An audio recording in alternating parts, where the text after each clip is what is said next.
Enriquez at ito ang investigador sa programang ito. Ang mga anomalya, mga abusado, hindi natin tatantanan. Magandang umaga po! Tatak na boses, Hindi natin tatantanan. matapang na pagbabalita, Sa pakikinig dahil walang iwanan. at natural na karisma. Excuse me po.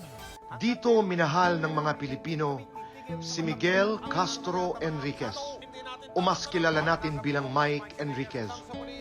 Dating seminarista si Mike, bago niya pinasok ang radyo noong 1969. Ang interest ko noon sa radyo, listener, nakikinig ako ng radyo noon, pero hindi ko ginustong o binalak o pinangarap maging announcer. At bilang DJ, nakilala siya sa pangalang Baby Michael.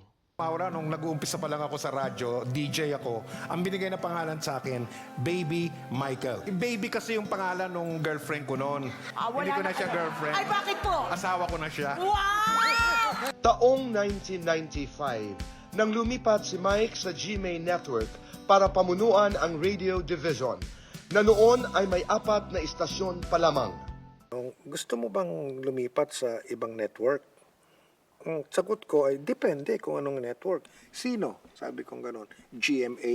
Di ba ang GMA TV? Yes, bas gusto nilang palakihin yung radyo. At mula sa radyo, hindi inakala ni Mike na alukin din siya ng GMA na maging news anchor sa telebisyon. Itong mukha na ito, hindi pang TV ito eh. Tanggap ko yun. Sarili ko ang nanay, hindi makapaniwalang sa TV ako eh. Naging main anchor si Mike ng Saksi at 24 oras. Magandang gabi Luzon, magandang gabi Visayas, magandang gabi Mindanao. Naging sumbungan ng bayan sa investigador Unang espesyal na pasabog ng investigador. at sumabak sa field para ihatid ang mga pinakamahalagang balita, hindi lang sa bansa, kundi maging sa buong mundo. Lahat kami mamamahayag. Ang trabaho namin, ipaalam sa buong mundo ang katotohanang nangyayari dito sa loob ng Iraq.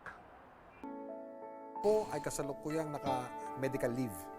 Ginagamot ang aking kidney at ako po ay nakatakdang sumailalim sa operasyon sa puso. Noong 2018, binahagi ni Mike ang kanyang pagsubok sa kalusugan.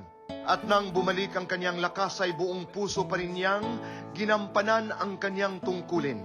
How happy we all are to have you back here with us. Yes, Patunay sa kanyang hindi matawarang dedikasyon na maghatid ng serbisyong totoo sa bawat Pilipino. Ilang taon na ba ako dito sa GMA? 1995? Walang sikreto, basta mahalin mo lang yung profesyon mo. Huwag kayong papasok sa isang profesyon na hindi nyo mahal. Magandang umaga Visayas, magandang umaga Mindanao.